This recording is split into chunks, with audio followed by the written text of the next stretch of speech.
Exodus chapter 7. The Lord said to Moses, "See, I make you as a god for Pharaoh, and Aaron your brother is to be your prophet. You yourself must tell him all I command you, and Aaron your brother will tell Pharaoh to let the sons of Israel leave his land. I myself will make Pharaoh's heart stubborn, and perform many a sign and wonder in the land of Egypt. Pharaoh will not listen to you, and so I will lay my hand on Egypt and with strokes of power lead out my armies, my people, the sons of Israel, from the land of Egypt.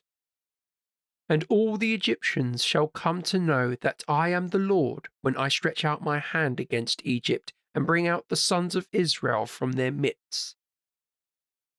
Moses and Aaron obeyed. They did what the Lord commanded them. Moses was 80 years old and Aaron 83 at the time of their audience with Pharaoh. The Lord said to Moses and Aaron, "If Pharaoh says to you, 'Produce some marvel,' you must say to Aaron, 'Take your staff and throw it down in front of Pharaoh, and let it turn into a serpent.'"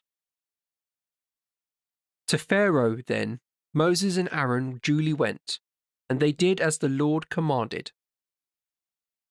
Aaron threw down his staff in front of Pharaoh and his court, and it turned into a serpent. Then Pharaoh in his turn called for the sages and the sorcerers, and with their witchcraft the magicians of Egypt did the same. Each threw his staff down, and these turned into serpents. But Aaron's staff swallowed up the staffs of the magicians. Yet Pharaoh's heart was stubborn, and, as the Lord had foretold, he would not listen to Moses and Aaron. Then the Lord said to Moses, "Pharaoh is adamant. He refuses to let the people go.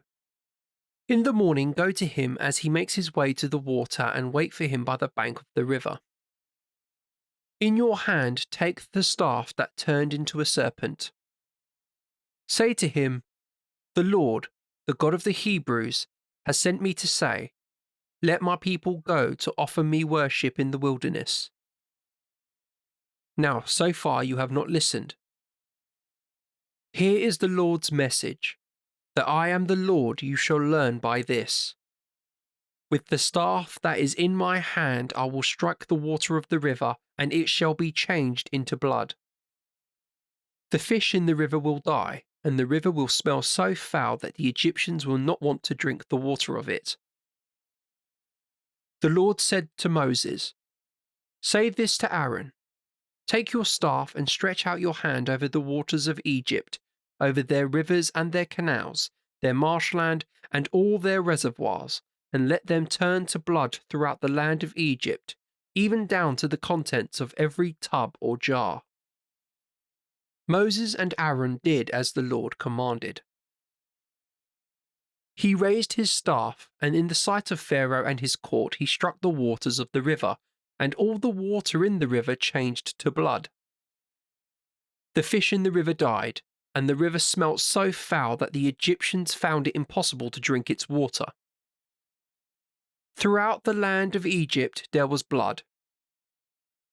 But the magicians of Egypt used their witchcraft to do the same, so that Pharaoh's heart was stubborn and, as the Lord had foretold, he would not listen to Moses and Aaron. Pharaoh turned away and went back into his palace, taking no notice even of this. Meanwhile, all the Egyptians dug holes along the banks of the river in search of drinking water. They found the water of the river impossible to drink. After the Lord had struck the river, 7 days passed. Then the Lord said to Moses, "Go to Pharaoh and say to him, 'This is the Lord's message. Let my people go to offer me worship. If you refuse to let them go, know that I will plague the whole of your country with frogs. The river will swarm with them. They will make their way into your palace, into your bedroom, onto your bed, into the houses of your courtiers and of your subjects, into your ovens, into your kneading bowls. The frogs will even climb all over you, over your courtiers, and over all your subjects.